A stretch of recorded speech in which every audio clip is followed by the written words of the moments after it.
2시간 전에 마감한 트레이더가 생생하게 전하는 글로벌 마켓 리뷰 델타1입니다. 정말 한 주 내내 코스피 시장은 340포인트를 중심으로 지긋지긋한 저변동성을 보였고, 유럽 지수도 옵션 만기일까지 한 주 내내 껌딱지를 붙였으며, 미국만이 살짝 밀린 정도지만, 그래 전체 시장은 어땠냐 봤을 때는 여전히 강세장이다 라고 볼 수 있겠네요. 무엇을 보고 강세장이라고 할 수 있을까요? 그리고 다음 주는 어떻게 대응해야 할까요? 자세한 시황 아시아 세션부터 짚어가 보겠습니다. 코스피는 참 시가가 중요했죠. 왜냐면 어제 위로 막판에 올려서 끝났기 때문입니다. 그런데 아주 애매한 자리에서 약보합 출발을 했습니다. 그래서 위로 좀 달리려고 했는데 5분 만에 상승폭을 싹 축소해버렸죠. 그래서 오늘 롱 가능성이 높은데 저걸 눌러버려 하고 약간 당황하고 있는 사이에 다시 외국인 선물 매수가 시장을 위로 강하게 드라이브하면서 스트레이트로 또 3포인트를 당겼습니다. 그러고 나서는 시장이 한숨 나오게 움직였습니다. 그렇게 올라간 거 다 까내려가고 또 올리고 내리고 올리고 내리고, 그리고 오후에는 다시 올려서 끝냈죠. 이번 주의 최후의 승자는 아무 매매도 안 한 사람이 되겠습니다. 잠깐 옛날 이야기하면, 저는 코스피가 100포인트에서 200포인트를 한참 오르락 내리락 하던 시절부터 또 300포인트 올라가야 할 시절, 그런 때까지 제가 코스피 옵션 매매를 했거든요. 지금도 잊지 않는 게, 이 코스피 200 지수 옵션이 처음으로 그 새로운 콜옵션이 200포인트짜리 상장시켰을 때, 그리고 나중에 그 콜옵션 300포인트가 처음으로 상장됐을 때, 그때 제가 이런 얘기를 했습니다. 저건 휴지가 되더라도 한 기념으로 한 개 사봐야 되겠다. 그래서 새끼 옵션을 하나 사서 캡처를 했던 기억이 나네요. 캡처 파일은 어느 하드디스크에 있는지 검색도 안 되지만, 어쨌든 200포인트 시절에 1% 변동이라고 하면 2포인트가 안 되는 진폭이 나오는 거죠. 선물 1포인트에 지금은 이제 25만원이죠. 그 동일한 1% 변동을 계산하면 옛날에는 100만원 변동이 있는 거고, 현재는 75만원 변동이 있는 거지만 1포인트에 대한 승수가 제도 변경 때문에 그런 것이니까 과거와 동일하게 환산을 하면 지금은 150만원 변동이 있는 겁니다. 자, 그런데 오늘같이 아침에 3포인트가 쫙 올랐잖아요. 그러면 이제 150만원 변동이 있는 건데, 옛날에는 이 100만원 변동에도 와우 대단한 변동성이다 했고, 지금은 150만원 변동에도 시장이 지긋지긋하게 안 움직인다 라고 하면 뭐가 어떻게 된 건가요? 그리고 이게 의미하는 바는 뭐냐 이겁니다.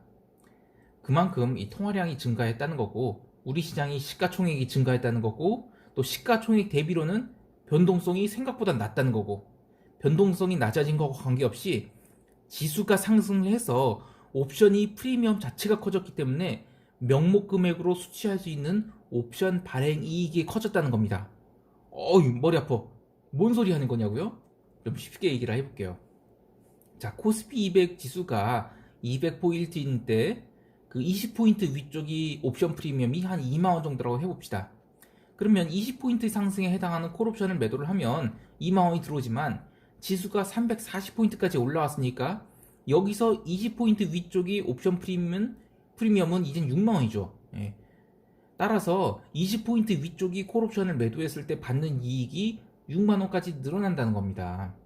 그래서 지수가 점진적으로 상승할 때는 커버드 콜이 굉장히 좋은 성과를 냅니다. 왜냐면 일단 받는 프리미엄이 크니까요. 이번 한 주를 고려하면 월요일 지수가 급등을 한 다음 나머지 4일 동안은 지수가 340포인트대에서 계속 움직였는데, 콜옵션 외가격 프리미엄들이 반토막이 났어요. 커버드 콜을 했다면 첫날은 조금 손실이 났을 거예요. 그런데 계속 롤링업을 하면서 따라가면 결국에는 이번 주에 큰 이익이 났을 겁니다. 그리고 화요일부터는 더 이상 롤링업, 롤링다운 할 것도 없었죠. 그래서 콜옵션 하락분의 이익을 그대로 얻었을 것이고, 주식 포트폴리오는 올라온 상태에서 손댈 필요가 없으니까 거래 비용도 없었겠죠. 제가 하고 싶은 얘기는, 우리 시장이 시총이 많이 올라와 있는 상태라서 굳이 시장에서 적극적인 매매를 하지 않더라도 시장에서 쉬면서도 이익을 낼 수 있다는 겁니다. 게다가 불필요한 거래 비용이라든지 세금의 전략이라든지 시장에 대한 스트레스라든지 이런 정성적인 비용을 아낄 수 있으니까 더 큰 이익이죠. 아무튼 이 쉴 때는 쉬는 것이 돈을 버는 것입니다. 물론 저처럼 시장을 읽는 사람에게는 뭐 피곤한 한 주였겠지만 뭐 저도 금요일에는 뭐 텐션이 떨어지더라고요. 이건 뭐 할 게 없으니까 뭐 쉐린이도 낮잠 자버리겠다고 가버리고요. 또 나사 빠지네요. 프로그램 비차익 매도는 오늘 꽤 많이 나왔죠. 외국인은 풋옵션을 계속 매수했는데 현물 매수에 비해서 풋옵션 매수 규모가 이틀 동안을 계산해 보면 좀 적지 않게 들어오는 겁니다. 하지만 12월 결제 분위기 때문에 아직은 뭐 바로 시장이 뒤집힌다고 생각할 필요는 없을 것 같습니다. 또 어제 같은 경우에 시장이 처음에 하락을 하니까 오히려 외국인 풋옵션 매도가 나왔죠. 물론 뭐 매도량이 작긴 했습니다만 어쨌든 시장이 바로 하락하기에는 아직 한참 멀은 것 같습니다. 현선물 매수는 각각 1,000원씩 들어왔는데 이것도 뭐 시장을 받치는 것이지 적극적으로 위로 당기는 건 아니었고요. 다만 이제 어제까지는 그래도 평균 베이시스가 많이 플러스 쪽에서 움직였는데 오늘은 베이시스가 백오데이션 쪽에서 거래된 게 많았다는 것이 좀 특징이긴 합니다. 어쨌든 적극적인 숏플레이는 아니었다. 그래서 다음 주도 웬만해서는 숏 안 나온다 이렇게 봐야 될 것입니다. 시장이 안 밀린다는 것, 즉 기간 조정일 뿐 가격 조정이 안 나온다는 것은 강세장의 가장 큰 특징이죠. 그래서 저는 시장이 굉장히 강하다고 보고 있습니다. 이제 유럽 세션 가볼까요? 유럽도 또 제자리였습니다. 장 시작에는 좀 눌리는 듯 했지만 바로 위로 돌렸죠. 뭐 지수는 옵션 만기를 맞이해서 절대 안 빼겠다 이거였고요. 닥스콜 옵션은 결국 이번 주 내내 꽝이 됐고 뭐 풋옵션은 말할 것 없이 다 꽝이 됐습니다. 딱히 의미 있는 경제 지표는 없었고요. 달러 인덱스의 흔들림에 따라서 유로화도 흔들리긴 했지만 뭐 아시아 세션만 해도 위안화 강세 나오고 또 유로화도 강세가 있었어요. 그런데 미국 세션 가니까 유로화로 다시 다 꺾였고 반대로 EM 통화들은 그래도 끝까지 강세로 갔습니다. 커머디티들도 전반적으로 상승세를 보였는데 특히 구리 상승세가 의미 있었습니다. 톤당 7,250달러까지 오르면서 주간 기준으로는 신고가를 뽑아줬는데요. 강합니다. 골드도 미국 본장 시작 30분 전까지는 위로 슈팅 줬다가 뭐 강보합으로 마감을 했고 원유도 어쨌든 상승해서 마감을 했습니다. 새벽에 발표된 오일리그 카운터는 정말 오랜만에 5개 감소를 했고요. 뭐 다들 리스크 온 분위기입니다. 바로 미국 세션 갈까요? 아시아장에서는 미국 지수선물들이 따로 국밥 흐름이었는데 S&P 같은 경우에는 어제 마감 때 눌러놨던지라 아시아 세션에서는 S&P 중심으로 꾸준한 반등이 이어져서 유럽 세션 초반에는 이미 하락폭을 다 만회한 흐름이었는데요. 그러나 그 뒤로 상승 momentum 없이 계속 박스를 그리다가 장마감 2시간 남겨놓고 당일 상승분을 싹 반납하는 그런 흐름이 나왔습니다. 그런데 재밌는 거는 그런 하락에도 불구하고 변동성 지수는 1.61% 하락이 나왔어요. 이거 가장 짜증나는 흐름이 지수가 점진적으로 하락을 하는데도 변동성도 같이 하락을 하는 그런 피곤한 시장이 될지도 모르겠습니다. 사실 정말 이럴 수도 있다는 생각이 많이 드는 게 시장에 모멘텀이 없죠.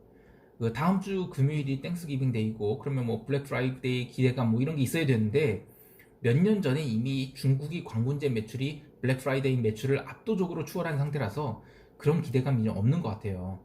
참 제가 홍콩에서 일할 때 지인에게 이야기 들은 게 있는데 그때 들었다는 게 아니라 그 지인과 최근에도 얘기가 들은 게 있어요. 근데 이 광군제 매출이 상당히 조작된 것이랍니다.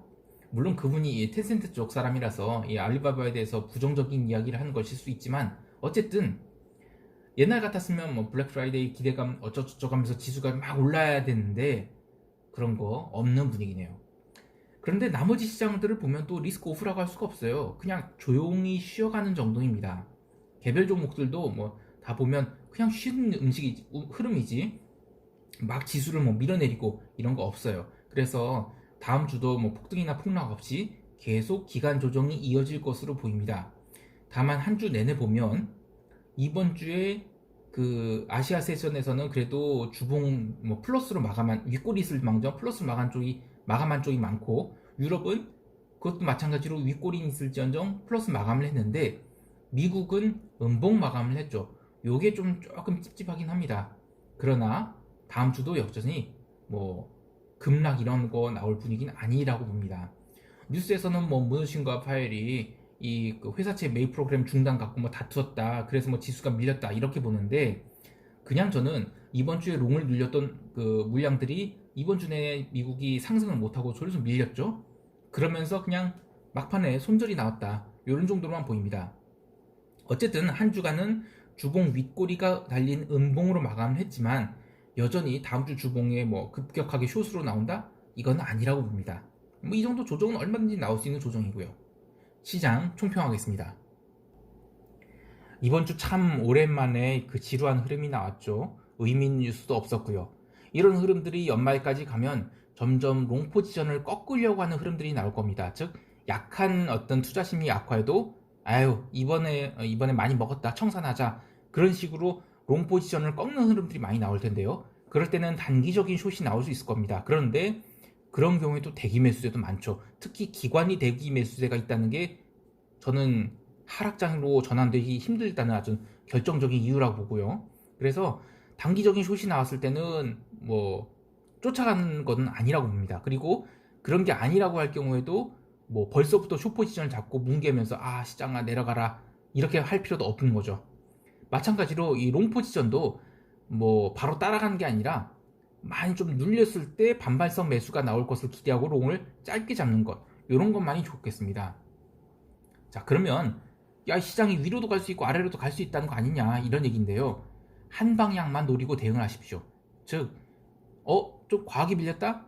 그러면 따라가고 숏으로 가는 게 아니라 됐어 이 정도 그러면 나는 여기서 어느 정도 밀릴 때까지 버틸 거다 이런 계획을 하고 또 올라가면 어느 정도에서는 그냥 무조건 먹튀할 것이다 이런 계획을 짜고 한쪽 방향이 나왔을 때 역추세 대응하는 것이 참 낫습니다. 물론 조금 내렸다고 해서 역추세 잡으라는 게 아니고요. 과하다? 그럼 역추세. 그래서 요 정도 반등만 먹겠다. 그렇게만 대응을 하시는 것이 좋겠습니다. 그리고 기본적으로는 상승장이기 때문에 숏으로 먹기보다는 롱으로만 먹자. 대신 롱도 연말까지 계속 끌고 갈 롱이 아니라 단기적으로만 눌렸다 롱 짧게 이 끝. 요 정도로만 이렇게 그 한 구간만 노리는 게 좋겠습니다. 자 그리고 가장 좋은 거는 그 내년도 투자 계획 짜면서 연말까지는 열심히 소비 행위를 하셔서 이 경제 활성화에 도움을 주시거나 아니면 독서를 하시면서 그냥 한 내년 계획을 짜는 게 제일 좋겠습니다. 예.